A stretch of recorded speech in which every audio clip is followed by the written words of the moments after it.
우리 교회에 부임하고 나서 얼마 되지 않아서 이런 이야기가 있었습니다. 모화, 이게 불교적인 용어이기 때문에 우리 교회 이름을 한번 바꾸면 어떨까, 이런 이야기들이 공식적이진 않지만 이렇게 아름 그런 이야기들이 나왔습니다. 그래서 뭐 어떤 걸로 바꾸면 좋을까 한번 생각을 해봤어요. 모화, 어떤 게 좋을까 한번 생각을 했었어요. 근데 그때 제가 생각한 게 아주 지극히 성경적인 이름을 제가 하나 탁 생각한 게 있었어요. 시너스 처치. 알아듣겠습니까? 시너스 처치. 제가 좀 유식하잖아요. 그래서 영어로 쫙 써놓으면 사람들이 저게 뭔가 싶어서 이렇게 보면서 교회 오지 않을까 이런 생각을 했었어요. 그런데 해석하면 뭡니까? 죄인들의 교회, 죄인들의 교회 이렇게 했으면 어떨까 이런 생각을 했었어요. 그런데 가만히 생각해 보니까 뭐 우리가 죄인인 건 맞잖아요. 여러분 그죠? 죄인 아닙니까? 아닌 것 같네. 대답을 하시고 우리가 죄인인 건 맞잖아요. 그죠? 죄인인 건 맞는데 죄인들의 교회라고 이렇게 적혀 있고 주일날마다 여러분들이 교회로 이렇게 와요. 죄인들의 교회라고 쓰여 있는 그 교회 간판을 보고 우리 교회로 이렇게 와서 예배를 드려요. 그러면 교회 다니지 않는 사람들이 우리를 보면서 낙인 찍지 않겠습니까? 저 사람들 죄인이네. 일주일 동안 또 무슨 죄를 또 저질러서 또 죄를 지어서 또 교회에 가네. 이렇게 이제 생각을 하게 될 것이다. 그래서 아마 그것을 생각하는 사람들은 아무도 교회에 오지 않지 않을까라는 그런 생각을 혼자 한번 해봤어요. 시너스 교회, 시너스 처치라고. 예수님께서 여러분, 예수님 당시에 제자들과 함께 유대인들 사이에서, 유대 사회에서 죄인들이라고 낙인 찍힌 사람들만 예수님께서 찾아다니신 그런 일들이 있어요. 유대 사회에서 저 사람들 죄인인데 세리와 창기와 죄인들 이런 사람들을 예수님께서 찾아다니면서 그들과 함께 친구가 되고 식사의 자리를 이렇게 한 것을 우리가 보게 됩니다. 그런 이유에서 예수님은 마태복음 11장이나 누가복음 7장이나 보시면 죄인들의 친구다라고 이렇게 이야기를 해요. 사람들이 예수님을 향하여서 죄인들의 친구다라고 이렇게 말씀을 합니다. 유대 지도자들 그룹에 있었던 바리새인들 또 서기관들은 이것을 가지고 예수님을 되게 비난했어요.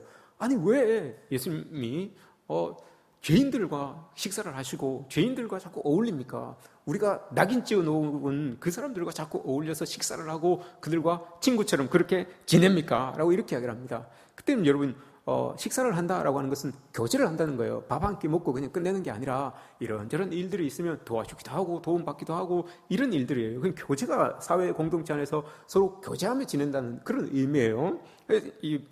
이 사람들이 봤을 때 그게 온당하지 않은 거예요. 왜 온당하지 않느냐 하면 이방인들과 유대인들은 식사 자리에 동석하는 게 이게 법으로, 여러분 율법으로 금해져 있었던 거예요.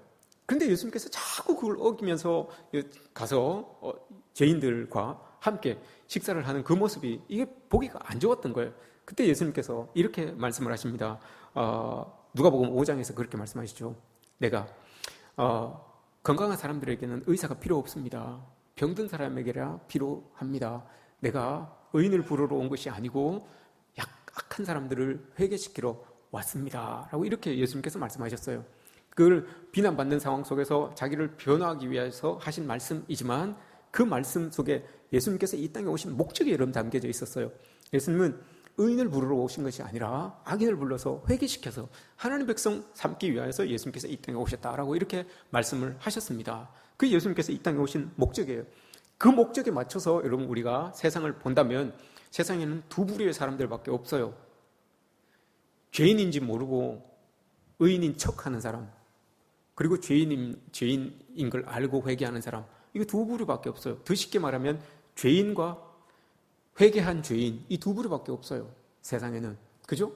우리 그리스도인들은 어떤 사람들입니까? 죄인인데 회개한 죄인이죠. 저 밖에 있는 사람들은 아직 회개하지 않은 그냥 죄인이에요.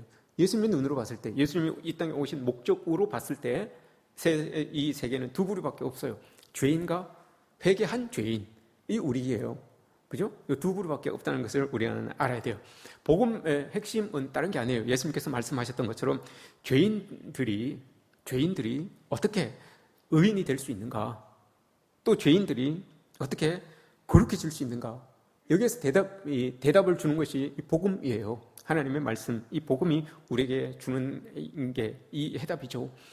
기독교에 우리가 예수님을 믿고 하나님의 말씀을 믿고 이렇게 살아간다는 게 그냥 우리가 구원받고 천국 간다는 거, 여기에서 끝나는 게 아니잖아요, 여러분. 그죠? 그냥 구원받고 우리가 예수님을 믿으니까 구원받고 천국 가는 거, 이것으로 여러분 기독교라고 이게 다 설명이 되지 않아요. 기독교라고 하는 것은 물론 맞죠. 구원받고 천국 가는 거, 예수님으로 인하여 복음으로 인하여서 천국 가는 게 맞죠. 그러나 거기에서 끝나는 것이 아니라 복음이라고 하는 것은, 예수 그리스도의 복음이라고 하는 것은 여러분 지금 이 자리에서 지금 내가 살아가고 있는 그 현실에서 역사가 일어나는 거예요. 그 현실에서 여러분 능력이 일어나는 것이고, 그 현실에서 나의 삶의 변화를 추구하는 것, 이게 여러분 기독교예요. 우리가 믿는 그 복음의 힘이에요. 그 복음의 힘은 단지 그냥 우리가 죽어서 구원받아서 천국 가는 거, 여기에서만 끝나는 게 아니라 그냥 저 미래에 죽어서 실현되는 그것을 위해서 우리가 신앙생활을 하는 것이 아니라, 이 신앙생활을 하는 것은, 이 복음은, 우리가 믿고 있는 이 복음은 현재 내 자리에서 여러분 능력이 나타나는 거예요. 하나님의 능력이, 살아계신 그 하나님의 능력이 나의 삶이, 현재 나의 삶의 자리에서 능력이 나타나는 거예요. 그 능력이 변화로 나타날 수도 있고, 회개로 나타날 수도 있고, 회심으로 나타날 수도 있고 하는 거예요. 이렇게 나타나는 거죠. 오늘날 여러분 기적기, 요즘 젊은 사람들 말로 기독교의 적은 기독교다라는 말을 이렇게 이야기할 수가 있어요. 기독교의 여러분 가장 큰 적이 누구라고 생각하십니까? 기독교의 가장 큰 적 누구라고 생각하십니까? 기독교의 가장 큰 적은 여러분 기독교 안에 있어요. 교회 안에 있어요. 기독교의 가장 큰 적은 종교 생활을 하면서, 신앙생활을 하면서 그 신앙생활을 종교 생활로 하는 사람들이 기독교의 가장 큰 적이에요. 이게 여러분 복음이라고 하는 거, 하나님의 말씀이라고 하는 거, 이것을 여러분 저 멀리 있는 것으로 알고 신앙생활을 하는 사람들이에요. 그게 아니라 우리는 여러분 이 현실을 복음으로 살아내는 사람들이에요. 기독교인들이라고 하는 사람들은, 그리스도인이라고 하는 사람들은 그런 사람들이에요. 근데 기독교의 적이 기독교인데 오늘날만 있었던 게 아니라, 이게 오늘 우리가 읽었던 이 갈라디아 교회에도 이런 사람들이 있었어요. 가짜 거짓 선지자들, 또 가짜 그리스도인들이 교회 안에 이렇게 들어왔어요. 교회 안에 들어와서 이 사람들이 뭘 자꾸 사람들에게 이야기를 하는가 하면 이렇게 이야기를 합니다. 이거 뭐 복음 믿는 거, 그거 하나님 믿는 거, 예수 그리스도인으로 살아가는 거 편하게 하자, 편하게 합시다, 이렇게 이야기를 해요. 율법에서 하라는 것만 하고 하지 말라는 것 하지 말고, 그러니까 우리 편하게 지냅시다, 편하게 신앙생활을 합시다, 이렇게 이제 이야기를 하는 거예요. 그러니 사람들이 신앙생활 하던 사람들이 편하게 신앙생활 하는 사람들 보니까 진짜 저게 편한 것 같아요. 딱 자기 할 것 딱 하고, 안 할 것 안 하고, 그냥 예배 딱 드리고 돌아가고, 이게 너무 편한 것 같아요. 그래서 이 사람들이, 야, 저 사람들이 하는 게 맞나? 편해 보이네. 이렇게 이제 이게 갈라디아 교회 성도들에게 이렇게 이제 퍼져 들어가는 거예요. 그거 중에 이제 그렇게 생활하고 있는 그 병폐 중에 하나가 오늘 이 사도 바울이 이야기를 해주는 이야기해주는 그 사건이에요. 하나를 이야기하면서 우리 교회 안에 믿음을, 신앙을 너무 쉽게 생각하는 사람들이 있습니다 라고 하면서 그걸 이제 오늘 예를 들어서 하나를 이야기해 준 거예요. 어떤 일이 있었는가 하면, 예수님의 수제자가 누구였습니까, 여러분? 베드로였잖아요. 예수님의 수제자가 베드로였어요. 그 베드로가 사도 바울이 사역하고 있는 안디옥에 올라왔어요. 안디옥에 올라와가지고 안디옥에 어느 정도 부흥했는지 그걸 이렇게 이제 보려고 올라왔어요.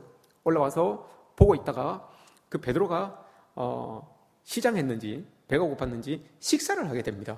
식사를 하려고 이렇게 이제 식당에 들어갔는데, 식당에 들어가서 밥을 먹는데, 아까 여러분 뭐라고 그랬습니까? 예수님이 왜 종교 지도자들에게 비난받았다고 했습니까? 이방인들하고 죄인들하고 같이 식사하는 거, 그것 때문에 그랬잖아요. 베드로가 식사를 떡 하고 있는데 그 보니까 이방인들이 앉아 있는 거예요. 이방인들이 같이 이제 식사를 하는 거야. 여기에서 이야기하고 있는 이방인은, 갈라디아서에서 이야기하고 있는 이방인은 여러분 그리스도인 이방인이에요. 그리스도인 이방인인데 예수 그리스도를 믿는 사람들을 이방인이라고 그러는 거예요. 그럼에도 불구하고 아직까지 유대 정통 그리스도인들은 이방 그리스도인들을 인정하지 않는 풍습이 있었어요. 야, 그래도 정통은 우리지라고 하면서 너희들이 뭐 알겠냐, 이런 조금 터부시하는 그런 문화가 있었어요. 그런데 베드로가 식사를 하고 있는데 그 사람들하고 식사를 하고 있는 거예요. 이방인들하고, 이방인 그리스도인들하고 식사를 하고 이렇게 하고 있었어요. 뭘 먹었는지 모르겠지만 맛있게 먹고 있었는데 안디옥에 저기 예루살렘 교회의 수장이었던 야고보 선생님께서 다른 유대인들을 안디옥에 이렇게 보냈어요. 다른 유대인들을 안디옥에 이렇게 보내가지고 그 어떻게 베드로 잘하고 있는지, 그 안디옥 교회 잘 돌아가고 있는지 한번 보고 와라 보냈어요. 그 사람들 올라왔어요. 올라와서 이곳저곳을 두루 다니다가 베드로가 그 이방인들하고 앉아가지고 밥 먹는 모습을 딱 봤네. 식사하는 모습을 딱 본 거예요. 근데 베드로도, 그들이 자기가 알잖아요. 베드로도 저 예루살렘에서 같이 신앙생활 하던 그 위에 그룹들이니까, 지도자 그룹들의 사람이니까 딱 보면 알잖아요. 저 사람이 웬일로 여기 왔지? 이런 생각으로 자기도 밥을 먹다가 그 사람들이 자기하고 밥 먹고 있는 그 식당에 쑥 들어온 걸 본 거예요. 눈이 서로 딱 마주친 거죠. 그때 베드로가 안 먹은 척 하면서 석 인나서 그 자리를 빠져나가는 거예요. 안 먹은 척 하면서 그 자리를 쑥 써나가는 거예요. 이방인 그리스도인들하고 같이 막 밥을 먹다가 식사하고 있다가, 제가 여러분들하고 같이 이렇게 식사를 하고 있다가 누가 저기에서 높은 사람이 이렇게 왔어요. 근데 그 자리를 들키면 안 되는데 높은 사람이 쑥 들어왔어요. 근데 제가 안 들키려고 자리를 여러분들하고 식사하다가 말고 숟가락을 조용하게 놓고 뒤로 쓱 빠져가지고 나는 안 먹었네 하면서 빠져나갔어요. 요 상황이 이제 벌어진 거예요. 요 상황이 딱 벌어졌는데 그게 이제 사도 바울 귀에 들어온 거예요. 사도 바울 귀에 딱 들어왔는데 이것 때문에 이제 힘들어진 거죠. 왜 힘들어지느냐? 그냥 사람들하고 그 식사 함께 하는 게 그게 뭐 그렇게 교회에서 행하지 말아야 될 일입니까? 이렇게 생각할 수가 있어요, 우리는. 이게 무슨 그렇게 큰 일입니까? 라고 이렇게 이야기를 할 수 있어요. 근데 여러분, 그렇게 큰 일이 아니면 베드로가 거기에 그냥 앉아 있으면 돼요. 같이 그냥 앉아서 이방인 그리스도인들과 함께 식사를 하고 있으면 돼요. 그런데 이게 큰 일이기 때문에, 알려지면 큰 일이 되기 때문에 베드로가 자리를 뜬 거예요. 베드로가 여러분 어떤 사람입니까? 저기 사도행전 보세요. 2장 3장을 보시면 베드로가 여러분 딱 2번 설교해가지고 8,000명이 여러분 회심했어요. 그만큼 능력 있는 사람이에요. 예루살렘 초대교회의 아주 그 개척 멤버 중에 제일이었잖아요. 제일 첫 사람이라고 할 수 있는 사람이 이 베드로였어요. 근데 이 베드로가 그런 믿음이 있었던 사람, 벌써 여러분 초대교회의 은혜가 있어지고 난 다음에 지금 이때가 몇 년이 지났을 때입니까? 14년이 지났어요. 14년이 지난 때예요. 앞에 보시면 그러잖아요. 2장 7번째 1절을 보세요. 14년 후에 내가 바나바와 함께 디도를 데리고 다시 예루살렘에 올라갔나니 라고 이렇게 이야기를 하잖아요. 벌써 14, 5년이 지난 때예요. 그러면 여러분 교회가 어느 정도 안정이 됐고 어느 정도 믿음이 이렇게 자리 잡을 때잖아요. 그럼에도 불구하고 베드로가 그 이방인들하고 밥 먹는 게 그게 무슨 큰 죄라고 여러분 들키지 않으려고 모르는 사람들을 모르게, 그 유대에서 올라온 사람들을 모르게 그 자리를 떴을까요? 그게 사도 바울은 그걸 크게 보고 있어요. 그걸 위선으로 보고 있어요. 그걸 유혹에 빠졌다라고 이렇게 보고 있어요. 예루살렘으로 돌아갔을 때 그 사람들이, 예루살렘에서 올라온 그 사람들이, 아니 베드로 당신 말이야, 우리가 그래도 정통을 추구하는 그리스도인들인데 말이야, 어떻게 비정통 그리스도인들, 그래도 이방인들하고 앉아서 같이 식사를 하느냐, 그게 말이 되냐?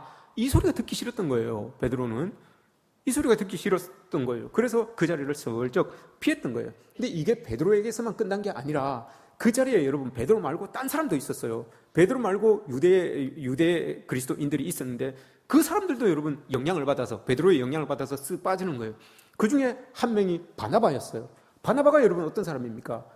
바울이 지금 여기까지 있게끔 뒤에서 서포트해주고 이끌어주는 사람이 바나바 아닙니까? 초대교회에서 여러분 그의 신앙이나 그의 성품이나 이런 것들이 사람들에게 존경받았던 사람 아닙니까? 그 존경받았던 사람임에도 불구하고 이 사람도 여러분 그 자리에서 베드로가 쓱 빠지는 것을 보고 자기도 가차 싶었던 거예요. 아이고야, 나도 혹시 이렇게 연루되어서 한 소리 듣는 거 아니야?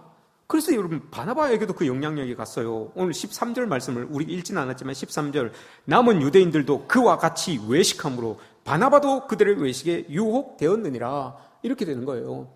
베드로가 쑥 빠지니까 그걸 보고 아이고 자기도 아이고야 여기 있다 큰일 나겠다 싶어서 자기도 쑥 빠지는 거예요.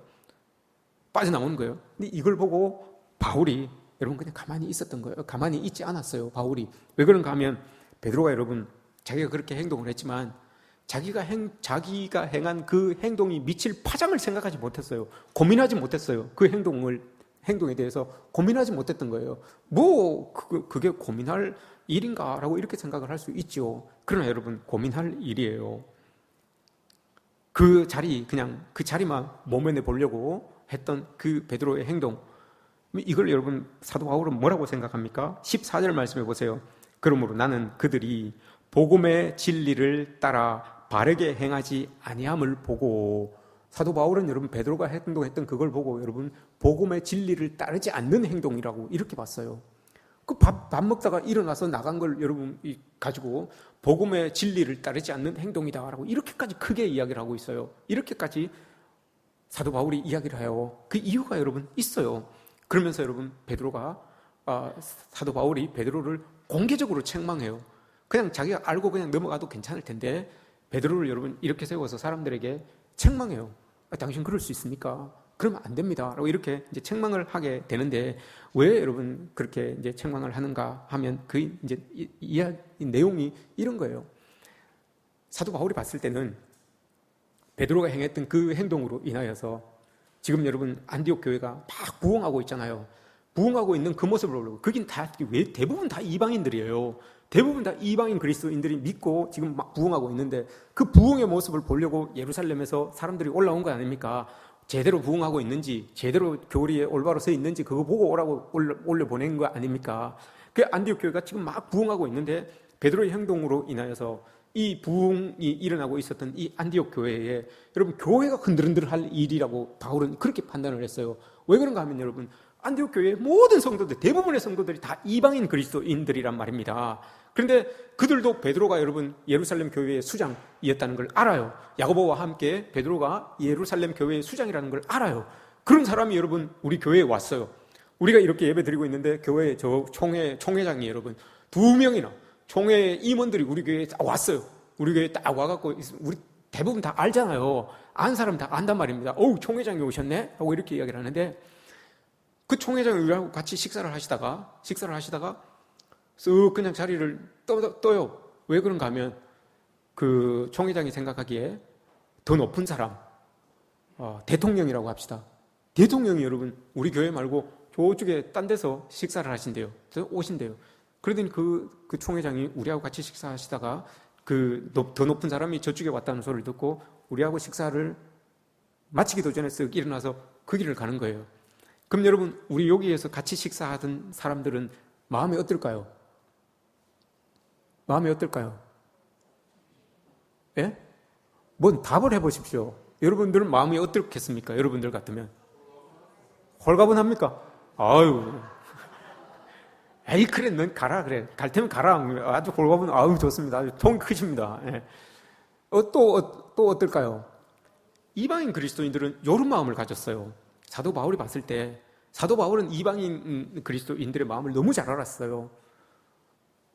이런 마음을 가지게 되는 거예요. 아니 우리는 그리스도인이 아닌가? 아니 예수 그리스도가 우리를 위하여서 또 보혈을 흘려주셨는데 우리가 그렇게 부끄러운 존재인가? 저 사람한테? 우리하고 밥 먹는 게, 우리하고 신앙생활 같이 이렇게 하는 게 저 유대 정통 유대인들이 보기에는 별로 안 좋은 모습인가? 덕이 안 되는 모습인가? 우리가 부끄럽나? 이런 생각이 드는 거예요.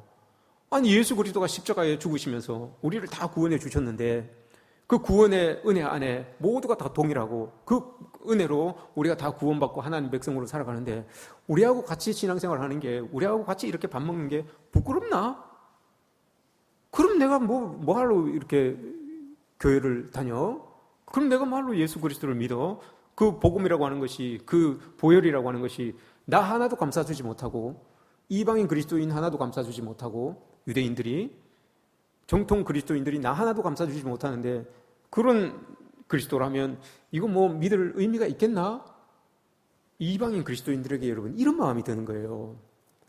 대부분의 여러분 안디옥 교회에 있는 사람들이 다 거의 이방인 그리스도인들인데 그런 마음을 먹기 시작하면 여러분 돌이 하나씩 빠지는 거예요. 벽돌이. 교회 건물들이 하나씩 빠지는 거예요. 그럼 여러분 순식간에 무너지는 거예요. 이런 마음들이 생겨나는 거예요. 그래서 여러분 사도 바울이 그걸 알고 베드로에게 이야기를 하는 거예요. 아니 베드로 사도요. 한번 생각해 보십시오. 지금 안디옥까지 복음이 이렇게 들어와서 지금 이렇게 부흥하고 있는데 이 사람들을 모르십니까? 이야기하는 거예요. 이방 땅에 전해진 이 복음이 그 행동 하나로, 고민하지 못했던 그 행동 하나로, 그냥 쉽게 생각했던 그 행동 하나로 이 복음이 완전히 무너질 판이에요. 그냥 완전히 다 무너질 판이에요. 그래서 사도 바울이 이렇게 이야기를 합니다. 바울이 책망을 하는데 이건 여러분 베드로도 들어야 되는 책망이지만 오늘날 그리스도인들도 들어야 되는 책망이에요. 오늘날 그리스도인들도 들어야 되는 책망. 뭐라고 이야기합니까? 14절 말씀에서 이렇게 이야기를 하죠. 14절 말씀에서 나는 그들이 복음의 진리를 따라 바르지 않게 행하지 않은 것을 보고 모든 자 앞에서, 사람들 앞에서 베드로를 이렇게 세웁니다. 그리고 이렇게 이야기를 합니다. 당신이 유대인으로서 이방인을 따르고 유대인답게 살지 아니하면서 어찌하여 억지로 이방인을 유대인답게 살게 하려 합니까? 이렇게 이야기를 합니다. 이게 무슨 뜻입니까, 여러분? 쉽게 이렇게 이야기를 할게요. 쉬운 말로 이렇게 이야기를 하면 됩니다. 아니 당신이 유대인이라면서 유대인답게 살지도 않으면서 이방인들에게 유대인처럼 사십시오 이렇게 말할 수 있습니까? 이렇게 이야기를 하는 거예요.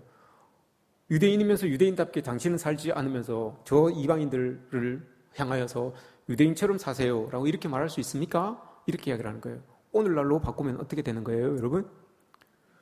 당신이 그리스도인답게 살지 않으면서 세상 사람들에게, 믿지 않는 사람들에게 그리스도인답게 사십시오, 교회 다니십시오 말할 수 있습니까? 이거예요, 여러분. 사도 바울이 베드로에게 그 말을 하고 있는 거예요. 성도면 성도답게 살면서 믿지 않는 사람들에게 교회 다닙시다, 예수 믿읍시다 라고 해야 되는데 그게 아닌 거예요. 성도가 성도답지 않으면서 이방 사람들에게, 믿지 않는 사람들에게 교회 다닙시다 라고 하면 이게 먹히겠냐 이 말이에요. 이걸 지금 사도 바울이 베드로에게 이야기를 하고 있어요. 베드로에게. 베드로는 자기가 왜 이렇게 했습니까, 여러분? 베드로의 이 행동에 저변에 깔려져 있었던 게 뭐였죠, 여러분? 율법이에요. 율법에서 유대인과 이방인들이 같이 자리에서 동석해서 밥을 먹으면 이건 율법으로 정해졌기 때문에 부정한 것이다, 잘못한 것이다. 이것 때문에 그런 거예요. 그래서 사도 바울이 이야기를 하자. 아니 우리가 율법으로 구원받았습니까? 우리가 율법으로 하나님 백성 되었습니까? 그리스도의 그 보혈의 은혜로 하나님 백성 된 것 아닙니까? 그런데 아직까지도 당신의 행동을 좌지우지하는 게 율법일 수가 있습니까? 우리가 그리스도의 은혜로 구원받은 사람들인데 아직까지 세상의 논리가 당신을 지배합니까? 아직까지도 세상의 체면이, 세상의 모습들이 당신의 선택에 있어서, 당신의 행동에 있어서 그게 아직까지도 영향을 미치고 있습니까? 이렇게 바울이 이야기하고 있는 거예요. 바울은 답답한 거죠. 몇십 년이 지났는데 벌써 복음을 받아들이고, 베드로가 복음을 받아들이고 몇십 년이 지났음에도 불구하고 아직까지 그 마음에, 여러분, 율법이라고 하는 거, 그게 아직까지 남아있었던 거예요. 남아있기만 한 것이 아니라 그의 행동을 아직까지도 지금 좌지우지하고 있는 거예요. 이 모습이 바울이 봤을 때는 이게 안타까운 모습이었던 거예요. 이걸로 인하여서 교회가 흔들흔들하는 거예요. 교회가. 그게 여러분 이방 교회에 들어온 거짓 그리스도인들이 이야기했던 거예요. 그렇게 교회를 무너뜨리는 거예요. 아니 그냥 편하게 하면 되죠. 편하게 하는 게 뭡니까, 여러분? 율법에서 딱 이야기한 대로 하라는 건 하고 하지 말라는 건 하지 말고 이렇게 하면 되는 거예요. 그럼 여러분 은혜가 설 자리가 없어요. 그러면서 그걸 교회 안에 이렇게 가지고 들어와요. 교회 안에 이렇게 가지고 들어와서 여러분 교회 안에서도 그 율법을 가지고 잣대를 삼는 거예요. 그건 좀 잘못된 것 같습니다. 그건 좀 괜찮네요. 당신의 행동이 여기에 비춰봤을 땐 좀 안 되네요. 아닌 것 같네요. 그 사도 바울이 여러분 가슴 아파하는 건 그거예요. 교회 안에 그게 자리 잡는 게 아니라 교회는 하나님의 은혜가 자리 잡아야 되는 것 아닙니까? 그 구원의 은혜가 자리 잡아야 되는 것 아닙니까? 그런데 그 자리에 율법이 떡 자리하고 있어서 그것을 가지고 사람들을 재단하고 잘못됐다, 잘했다라고 하니 그게 잘못된 거예요. 라고 이렇게 이야기를 하는 거예요. 바울이 이야기하고 있는 말씀 바로 그거예요, 여러분. 우리가 율법으로 구원받았습니까? 아직까지 율법이 당신을 지배하고 있습니까? 라고 이렇게 말하는 거예요. 십자가의 은혜가 우리를 구원해 준 것 아닙니까? 이렇게 사도 바울이 이야기를 합니다. 그래서 이렇게 이야기를 하죠. 18절, 19절 말씀 보세요. 그런 거에 대해서 우리가 죽은 사람 아닙니까? 18절, 19절 말씀이 만일 내가 헐었던 것을 다시 세우면 내가 나를 범법한 자로 만드는 것이라. 내가 율법으로 말미암아 율법에 대하여 죽었나니 이는 하나님에 대하여 살려 함이라. 우리 율법에 대해서 다 죽었잖아요. 율법은 우리의 삶의 자리에서 이제 끝난 거잖아요. 그리고 우리는 그리스도의 은혜로 사는 사람들 아닙니까? 내 삶의 자리에서 살아계신 그 하나님을 드러내면서 그렇게 사는 사람들이 우리 아닙니까? 라고 이렇게 말하는 거예요. 우리는 그거에 대해서 믿는 사람들은 다 율법에 대해서는 다 끝난 사람 아닙니까? 근데 왜 그걸 다시 세우려고 합니까? 근데 왜 그것을 다시 살려내려고 합니까? 이렇게 이제 사도 바울이 베드로를 향해서 그렇게 이야기를 하는 거예요. 베드로도 이제 깜짝 놀랐던 거죠. 자기도 몰랐는데 그게 무의식 중에 툭 튀어나온 거예요. 그런 행동들이 tuk 튀어나온 거죠. 이런 모습들이 여러분 우리에게도 나타날 수가 있어요. 팀 켈러 목사님이 이 부분에 대해서 이렇게 이야기를 합니다. 교회 안에 성도들이 분명히 있습니다. 교회 안에는 모두 성도죠. 교회 안에 성도들이 있습니다. 근데 이 성도들 중에 두 부류가 있습니다. 이렇게 도덕적이고 착한 성도가 있고 도덕적이고 착한 성도. 어떻습니까, 여러분? 난데? 여러분 이렇게 생각하십니까? 도덕적이고 착한 성도가 있고 또 한 부류는 그리스도인이 있대요. 도덕적이고 착한 성도가 있고 그리스도인이 있대요. 교회 안에. 우리 다 성도인데, 우리 다 그리스도인인데 도덕적이고 착한, 그러면 어떻게 구분하느냐 이렇게 이야기를 합니다. 도덕적이고 착한 성도들은 그들은 하나님의 말씀을 여러분 잘 순종합니다. 하나님 말씀이 이렇게 있으면 하나님 말씀이 이렇네? 라고 하면서 순종해야지 라고 합니다. 그럼 결과물이 그럼 이렇게 순종하면 내가 천국 가겠지? 이렇게 이제 신앙생활을 한답니다. 성도들은 도덕적이고 착한 성도들은 하나님 말씀을 보고 오늘 목사님이 이렇게 말씀하셨으니까 내가 순종해야지. 여기 순종해서 딱 끝나는 게 아니라 여러분 그 순종의 결과물이 이렇게 하면 내가 천국 가겠지? 영생 얻겠지? 이렇게 이야기가 된다는 거예요. 그래서 하나님의 말씀에 순종한다고 합니다. 도덕적이고 착한 성도들은 이게 여러분 뭐가 잘못됐을까요? 팀 켈러 목사님은 이야기하기를 그런 사람들은 순종을 자기의 의로 삼습니다 라고 이렇게 이야기를 해요. 하나님의 말씀을 내가 순종하면 내가 천국 가겠지? 순종을 많이 할수록 내가 천국이 더 확장되겠지? 더 큰 상급이 나에게 있겠지? 이렇게 생각을 한다는 거예요. 그러면 그게 의가 되는 거예요. 자기 의가 되는 거예요. 성도가 아닌 건 아니에요. 성도예요. 그런데 도덕적이고 착한 사람은 순종을 행할수록 자기 의가 커진다는 거예요. 그런데 그리스도인은 어떤 사람이냐? 이 사람도 순종을 하는 사람이에요. 그리스도인은 이 사람도 순종을 하는 사람인데 이 순종에 여러분 순종의 동기가 있어요. 내가 구원받은 사람이니까 하나님께서 나에게 영생을 주셨으니까 천국을 주셨으니까 거기에 감사하여서 순종하는 거예요. 이런 사람들은 순종을 하면 할수록 은혜가 커진다는 거예요. 사도 바울과 베드로의 모습이 여러분 이런 차이예요. 지금 여기에서 사도 바울과 베드로의 모습이 이런 차이가 있는 거예요. 그래도 모두가 다 성도죠. 우리가 다. 그런데 도덕적이고 밖에서 볼 땐 여러분 도덕적이고 착한 성도 얼마나 매력이 있습니까? 그죠? 범법 안 저지르죠. 악한 행동 안 하죠. 사람이 착하죠. 얼마나 좋습니까? 괜찮죠. 그 정도면 도덕적이고 착한 사람이면 괜찮죠. 우리 성도들은 다 그렇게 되는 거예요. 그런데 팀 켈러 목사님이 이 본문을 가지고 이야기할 때 그렇게 이야기를 합니다. 그런 사람들은 순종을 하되 그 순종이 자기의 의가 커지는 순종이고 그리스도인인 그 성도들은 순종을 하는데 그 순종으로 말미암아 은혜가 커지는 순종을 합니다. 라고 이렇게 말합니다.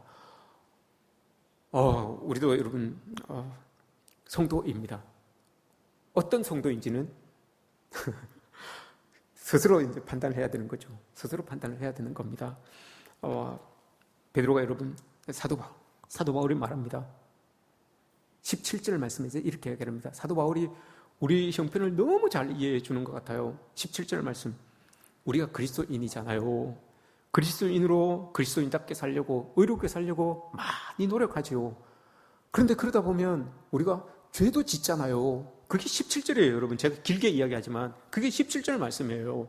우리가 하나님의 백성으로서 그리스도인으로서 이 땅을 살아갈 때 의롭게 살아가려고 하나님의 백성답게 살아가려고 살아가는데 그런데도 불구하고 죄 짓잖아요 라고 이렇게 이야기를 해요. 죄 짓잖아요.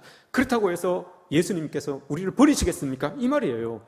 그렇다고 해서 예수님께서 우리를 죄 짓는 사람으로 낙인 찍겠습니까? 아니잖아요. 예수님의 은혜가, 하나님의 은혜가 그 정도도 품지 못하겠습니까? 이 말을 지금 17절에서 하고 있는 거예요. 베드로가 그럼 그 조금만 생각해가지고 그 자리에서 같이 식사한다고 해서 유대 법률로, 유대 율법으로 이렇게 당신 잘못됐습니다라고 이렇게 했다고 해서 예수님께서 당신을 책망하시겠습니까? 하나님께서 당신을 잘못했다고 책망하시겠습니까? 그게 아니잖아요 라고 이렇게 얘기를 하는 거예요. 그리스도인들이 이 땅을 살아갈 때 그리스도인답게 살아가려고 하다가도 여러분 혹 죄를 지을 수가 있어요. 사도 바울이 여러분 로마서 7장에서 고백하잖아요. 자기도 그리스도인으로 살려고 하려고 열심히 노력했어요. 근데 내 속에, 내 지체 속에 한 법이 있는데 한 법이 툭 튀어나와가지고 다른 법을 이겨버리더래요. 한 법이 툭 튀어나와요. 그 다른 법이 뭔가 하면 성령의 법이에요. 나는 그리스도인으로서 성령의 법을 따라서 살려고 하는데 내 지체 속에 있었던 다른 법이 하나가 툭 튀어나와가지고 그 성령의 법을 이겨버리더라는 거예요. 이게 여러분 죄악이잖아요. 성령의 법이 아니라 육신의 법이 나를 이긴다는 거잖아요. 이것 때문에 여러분 사도 바울도 고민을 엄청 했잖아요. 그래서 뭐라고 합니까? 야, 나는 도대체 왜 이러냐? 하나님의 백성인데 하나님의 백성답게 왜 이렇게 못 살까? 오호라, 나는 공고한 사람이로다. 누가 사망의 몸에서 나를 건져주죠? 야, 내가 이 정도밖에 안 되나? 이렇게 고민하잖아요. 그러면서 나온 고백이 여러분 오늘 사도 바울이 이야기하는 거예요. 그걸 뛰어넘은 거예요. 그 상황 속에서도 죄 짓는 것으로 끝내는 것이 아니라 그 죄까지도 하나님께서 품어주시고 예수 그리스도께서 품어주신다는 것을 알고 그 은혜 속에 쑥 들어간 거예요. 그러니 이제 오늘 본문에서 이야기하는 것처럼 내가 그리스도와 함께 십자가에 못 박혔습니다. 그러고 나니 내가 나를 얽매이고 있었던 모든 것들이 아무것도 아니더라고요. 이렇게 이야기를 합니다. 내가 그리스도와 함께 십자가에 못 박혔나니 이게 먼저 있어야 돼요, 여러분. 내가 그리스도와 함께 십자가에 못 박혔다라고 하는 거, 이 고백, 여러분 이 경험이 있습니까? 우리 여러분 있습니까? 그리스도인으로서 예수 그리스도와 함께 십자가에 못 박힌 이 경험이 여러분 나에게 있습니까? 이게 여러분 무슨 뜻인가 하면 십자가의 사건이 예수 그리스도의 사건이 아니라 내 사건이라는 거예요. 십자가에 박혀서 예수님께서 돌아가실 때 여러분 물과 피가 쫙 다 빠졌잖아요. 우리가 십자가에 못 박힐 때 내가 그리스도와 함께 십자가에 못 박혔다면 나도 여러분 내 삶에 있어서 물과 피가 쫙 다 빠져야 되는 거예요. 예수님께서 한 영혼을 위하여서 자기의 물과 피가 다 빠져나갔던 것처럼 우리도 여러분 한 영혼을 위하여서 물과 피가 예수 그리스도의 십자가에 내가 함께 못 박혔다라고 고백한다면 한 영혼을 위하여서 여러분 우리에게서도 나의 모든 것들이 쫙 다 빠져나가야 되는 거예요. 그리고 나서 그 다 빠지고 나간 그 몸 속에 새로운 것, 새 것, 고린도후서 5장 17절에서 이야기하는 것, 새로운 피조물이 되었도다. 새 것이 여러분 내 안에 들어오는 거예요. 그게 바로 예수 그리스도의 은혜고 예수 그리스도의 능력인 거예요. 이렇게 살아가야지만 사도 바울처럼 우리가 살아갈 수가 있어요. 죄를 짓되 그 죄가 우리를 얽매이지 않고 그 죄까지도 품어주시는, 그 죄까지도 회개하게 만드시는 그 하나님을 느끼며 살아갈 수 있게 하는 것. 이게 여러분 오늘 사도 바울이 고백하고 있는 이 모습인 거예요. 십자가에 죽는 거. 이거 그냥 내 고집 좀 내려놓고 내 아집 좀 내려놓고 내 유익 좀 내려놓고 이게 아니에요. 여러분 십자가에 못 박는 사건은, 십자가에 죽는 사건은 내가 온전히 다 죽는 거예요. 나의 피와 나의 물이 온전히 다 빠지고 하나님의 것이 새로이 들어가는 거예요. 이게 새로운 피조물이 되었다는 거예요. 새 것이 되었다는 게 이 고백인 거예요. 사도 바울은 이 고백을 지금 하고 있는 거예요. 존 파이퍼 목사님이 이걸 가지고 뭐라고 합니까? 네가 새 것이 되었도다라고 하는 그 본문을 가지고 뭐라고 합니까? 하나님을 기뻐하라라고 하는 책에서 이렇게 이야기를 합니다. 내 속에 있었던 아담이 깨어지고 이제 연약한 그릇을 통해서 그리스도가 사신다. 이렇게 이야기를 합니다. 아담으로 가득 차 있었던 내 욕심대로 내 원하는 대로 살았던 그 아담, 하나님과 등지고 있었던 그 아담은 다 깨지고 이제 연약한 그릇인데 그 안에 예수 그리스도를 담고 살아간다는 거예요. 우리가 그렇게 연약한 그릇이잖아요. 근데 그 안에 예수 그리스도를 담고 살아간다. 이게 여러분 오늘 본문에서 이 사도 바울이 이야기한 거예요. 하나님의 아들을 믿는 믿음 안에서 사는 것이라라고 하는 고백이 바로 그 고백이에요. 다 내어놓고 하나님의 새 것을 채워서 그 은혜로 우리가 살아가는 것, 이거예요. 베드로에게 여러분 이걸 이야기하고 있는 거예요. 사도 바울은 여러분 이 상황을 가지고 베드로에게, 야고보에게, 유대에서 올라온 사람들에게, 바나바에게 질타할 수 있는 자리가 아니에요. 왜 아니에요, 여러분? 베드로는, 이 사도 바울은 어떻게 보면 전과자예요. 그죠? 초대교회가 막 부흥하고 있을 때 그 주축이 누구였습니까? 베드로였고 바나바였고 유대의 그 지도자들이었어요. 그 사람들이 다 이루어놓은 그런 일들이에요. 근데 지금 후발주자로 출발한 그 바울이 그들을 향하여서 잘못됐습니다라고 이렇게 이야기할 수 있는 자리가 아니에요. 사람들이 그러면 아이고 바울 베드로 시기하는구나, 질투하는구나 이렇게 볼 수도 있어요. 그럼에도 불구하고 여러분 바울이 그런 것들을 다 감내하고라서 베드로에게 이 말을 해줘야 되는 것은 복음이 진리가 제대로 서지 않으면 무너뜨렸던 것들을 다시 교회 안에 세우면 이방 교회가 무너지기 때문에 그런 거예요. 이방의 그 한 영혼들이 다 떠나가기 때문에 그런 거예요.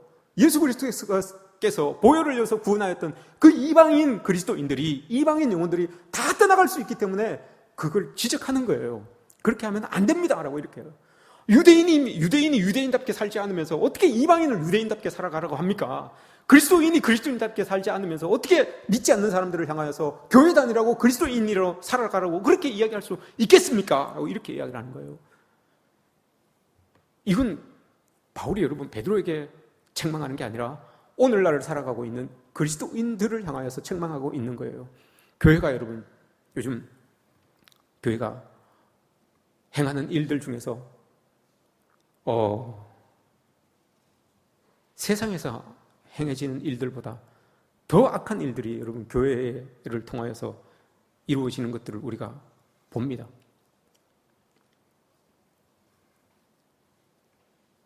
그리스도인들이 행하는 일들이 세상 사람들보다도 더 악한 일들을 행하고 더 파렴치한 일들을 행하고 더 여러분 나쁘고로운 일들을 행하는 것을 우리가 너무 많이 봅니다. 그걸 영향력이라고 하기에는 여러분 과해요. 그리스도인들이 세상 속에 영향력을 끼치면 참 좋겠는데 그건 여러분 영향력이라고 하기에는 너무 과해요. 혀를 차게 만드는 일들이 너무너무 많아요. 왜 그렇겠습니까, 여러분? 교회가 여러분 왜 그렇게 됐겠습니까? 그리스도인들이 그리스도인답지 않게 살면서 세상 사람들을 향하여서 여러분 율법의 잣대로 당신이 잘못했습니다. 그 틀렸습니다. 라고 이렇게 이야기하려고 하니까 그게 안 되는 거예요. 그렇게밖에 될 수가 없는 거죠. 오늘 사도 바울이 이야기하는 것을 여러분 우리 마음속에 깊이 새기십시오. 사도 바울이 이야기를 합니다. 내가 그리스도와 함께 십자가에 못 박혔습니다. 그래서 나는 이제 아무것도 아니에요. 난 내 안에 그리스도만 삽니다. 그 그리스도와 함께 나는 살아갑니다. 이렇게 고백해요. 우리가 여러분 그렇게 돼야 되는 거잖아요. 이사야 43장에 보면 여러분 하나님께서 우리를 향하여서 이스라엘 백성들이지요. 이스라엘 백성들 우리를 향하여서 이렇게 고백합니다. 얘들아, 내가 너를 참 잘 안다. 내가 너를 선택하였다. 내가 너를 사랑한다. 내가 너를 보배롭고 존귀한 존재로 내가 너를 선택했다. 라고 이렇게 이야기를 해요. 그런데 여러분 하나님께서 이스라엘 백성들을 향하여서 그렇게 이야기한 때가 있어요. 시기가 있어요. 내가 너를 잘 안다. 내가 너를 선택했다. 내가 너를 사랑하고 내가 너를 보배롭고 존귀한 존재로 내가 선택했다. 라고 이렇게 말할 때가 있어요. 그게 언젠가 하면 이스라엘 백성들이 여러분 수백 년 동안 하나님을 저버리고 있었어요. 하나님의 말씀을 안 듣고 이스라엘 백성으로서 하나님 백성답지 않게 죄를 지으면서 하나님을 떠나서 그렇게 살았어요. 그래서 결국은 이스라엘 유다가 망합니다. 망해서 예루살렘 성벽도 싹 무너지고 예루살렘이 황폐한 상황이에요. 누구도 의지할 수 없고 기댈 수 없는 그 상황이에요. 황폐하게 된 그 상황이에요. 그때 여러분 하나님께서 나타나셔서 이스라엘 백성들에게 하신 말씀이에요. 얘들아, 내가 너를 사랑한다. 내가 너를 택하였다. 내가 너를 보배롭고 존귀한 존재로 내가 너를 선택하였다. 이렇게 이야기를 합니다. 뒤에 여러분 어떤 내용입니까? 이런 나를 의지해라. 그렇게 할 때 내가 너를 위하여서 광야에다가 길을 내고 사막에다가 강을 내줄게. 이렇게 이야기를 하는 거예요. 우리가 여러분 그런 존재들이잖아요. 그리스도의 복음으로 하나님의 은혜로 여러분 그렇게 기댈 곳 없는 죄인들이, 죽을 수밖에 없는 죄인들이 하나님의 은혜로 구원받았어요. 그 구원받은 우리를 향하여서 위하여서 예수님께서 광야에서 길을 내주시고 여러분 사막에서 물을 내주시는, 강을 내주시는 그런 은혜를 우리에게 베풀어 주셨어요. 그 은혜에 대하여서 여러분 우리는 뭐라고 답해야 됩니까? 그게 오늘 사도 바울이 이야기한 이 고백이에요. 내가 오늘 이 갈라디아서 2장 20절 우리 이 말씀 같이 읽고 예배를 마치도록 하겠습니다. 이 말씀 한번 읽어보겠습니다. 하나님께서 우리를 이렇게 택해 주셨습니다 라고 하실 때 우리는 이렇게 답하는 거예요. 함께 읽습니다. 내가 그리스도와 함께 십자가에 못 박혔나니 그런즉 이제는 내가 사는 것이 아니요 오직 내 안에 그리스도께서 사시는 것이라. 이제 내가 육체 가운데 사는 것은 나를 사랑하사 나를 위하여 자기 자신을 버리신 하나님의 아들을 믿는 믿음 안에서 사는 것이라. 아멘.